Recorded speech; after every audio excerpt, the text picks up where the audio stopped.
आदरणीय मुख्य अतिथि, मेरे अध्यापकगण और मेरे साथियों, आज भारत अपना 72वां गणतंत्र दिवस मना रहा है। सबसे पहले मैं आपको बताना चाहता हूँ कि गणतंत्र दिवस क्यों मनाया जाता है। दरअसल इस दिन ही हमारे देश को अपना संविधान मिला था। 26 जनवरी 1950 को सुबह 10:18 पर भारत का संविधान लागू किया गया था। संविधान लागू होने के बाद हमारा देश भारत एक गणतंत्र देश बन गया। इसके 6 मिनट बाद 10:24 पर डॉक्टर राजेंद्र प्रसाद ने भारत के पहले राष्ट्रपति के रूप में शपथ ली थी। इस दिन पहली बार बतौर राष्ट्रपति डॉक्टर राजेंद्र प्रसाद बग्घी पर बैठकर राष्ट्रपति भवन से निकले थे।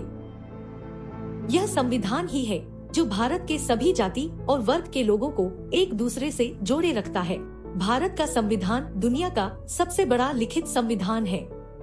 2 साल 11 महीने और 18 दिन में यह तैयार हुआ था। संविधान को लागू करने के लिए 26 जनवरी का दिन इसलिए चुना गया क्योंकि 1930 में इसी दिन कांग्रेस के अधिवेशन में भारत को पूर्ण स्वराज की घोषणा की गई थी। गणतंत्र दिवस के अवसर पर राजपथ पर भव्य गणतंत्र दिवस समारोह का आयोजन होता है। राष्ट्रपति तिरंगा झंडा फहराते हैं। राष्ट्रगान और ध्वजारोहण के साथ उन्हें 21 तोपों की सलामी दी जाती है। अशोक चक्र और कीर्ति चक्र जैसे महत्वपूर्ण सम्मान दिए जाते हैं। राजपथ पर निकलने वाली झांकियों में भारत की विविधता में एकता की झलक दिखती है।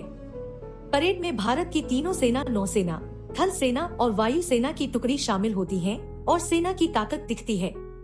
ऐसा नहीं है कि 26 जनवरी को राष्ट्रपति द्वारा झंडा फहराने और परेड व झांकियों आदि के समापन के साथ ही यह राष्ट्रीय त्योहार खत्म हो जाता है। 29 जनवरी को बीटिंग रिट्रीट सेरेमनी के साथ गणतंत्र दिवस उत्सव का समापन होता है। आजादी मिलने और संविधान लागू होने के इतने बरसों बाद भी आज भारत अपराध, भ्रष्टाचार, हिंसा, नक्सलवाद, आतंकवाद, गरीबी, बेरोजगारी, अशिक्षा जैसी समस्याओं से लड़ रहा है। हम सभी को एक होकर इन समस्याओं को खत्म करने की कोशिश करनी चाहिए। भारत को जब तक इस समस्याओं से बाहर नहीं निकालते, तब तक स्वतंत्रता सेनानियों का सपना पूरा नहीं होगा। एक होकर प्रयास करने से श्रेष्ठ और विकसित भारत का निर्माण होगा।